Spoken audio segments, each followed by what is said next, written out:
സുഹൃത്തുക്കളെ, ഇത് കുഴിയാന. ഇങ്ങനെ നിരത്തിയിട്ട മണ്ണാണ്, അതിലാണ് ഇങ്ങനെ കുഴി ഉണ്ടാക്കിയിരിക്കുന്നത്. ഇത് കുറേ ദിവസം ട്രൈ ചെയ്തിട്ടുണ്ടെന്ന് കാണാൻ പറ്റിയത്. അപ്പോൾ ഞാൻ ഒരെണ്ണത്തിന് അത് പിടിച്ചിട്ട് ഒരു ഇലയിൽ വെച്ചതാണ്. പക്ഷേ ഇത് കൊമ്പുണ്ട്, വലിയൊരു കൊമ്പുണ്ട്. കണ്ട, ചെറുപ്പത്തിൽ ഇതിനൊക്കെ കൂടുതൽ കണ്ടിട്ടുണ്ടെങ്കിലും ഇപ്പോഴാണ് വലുതായതിനു ശേഷം ഇപ്പോഴാണ് കാണുന്നത്. അപ്പോൾ കണ്ട, അത് ബാക്കിലേക്കാണ് പോവുക. അത് ഞാൻ ഒരു ഇലയിലെടുത്ത് വെച്ചാണ് കാണാൻ വേണ്ടിയിട്ട്. ഇതിങ്ങനെ നല്ല ചൂടുള്ള മണ്ണിൻ്റെ ഉള്ളിലാണ് ഉണ്ടാവുന്നത്. ഇത് ബാക്കിലേക്കാണ് പോണത് കേട്ടോ.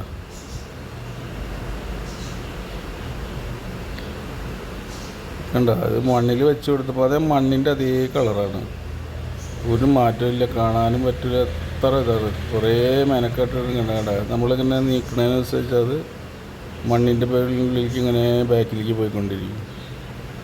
കുത്തണമൊന്നുമില്ല, കൊമ്പുണ്ട്. ഇല വെച്ചപ്പോൾ ഇങ്ങനെ ചെറുതായിട്ട് കയ്യിൽ വെച്ച് കാണിക്കാമെന്ന് വിചാരിച്ചു. പക്ഷേ കടിച്ചു കഴിഞ്ഞാൽ അറിയില്ലല്ലോ ഇതെന്താണെന്നുള്ളത്. അപ്പോൾ കണ്ട, ഇത് ഈ മണ്ണിൻ്റെ അടിയിൽ ഉള്ളിൽ ഇത് കണ്ട ചെറുതായിട്ട് ഇങ്ങനെ മണ്ണ് തെറിക്കുന്നുണ്ട.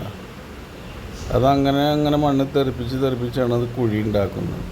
ഈ കുഴി ഉണ്ടാക്കിയിട്ട് ഇതിൽ വല്ല പ്രാണികൾ വന്ന് വീണ് കഴിഞ്ഞാൽ അതിനെ പിടിച്ച് തിന്നത്. അതിനെ വളരെ അപൂർവമായിട്ട് കാണുള്ളൂ. കുറേ സമയത്ത് മണിക്കൂറുകളോളം ഇരുന്നിട്ടാണ് ഇതിനെ ഇങ്ങനെ എടുക്കുന്നത് കണ്ടത്. ഇത്രയും വെയിറ്റ് ചെയ്യേണ്ടി വരും. കണ്ടോ, അവിടെ നിന്ന് ഇങ്ങനെ മണ്ണ് ഇങ്ങനെ തെറിപ്പിക്കും. അതിനുള്ളിൽ ആ കുഴി അങ്ങനെയാണ് അത് കുത്തിക്കൊണ്ടിരിക്കുന്നത്.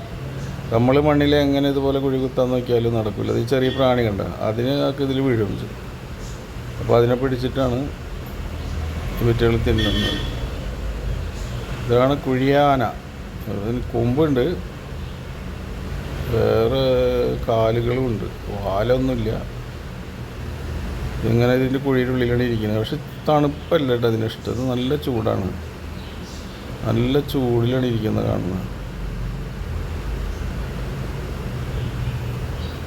അത് ആ കുഴിയുടെ ഉള്ളിൽ നിന്ന് തെറിപ്പിക്കുന്നുണ്ട്. മണ്ണ് സൂക്ഷിച്ച് വാങ്ങിയെങ്കിൽ കാണുള്ളൂ, അത്രയും ചെറുതാണ് കേട്ടോ.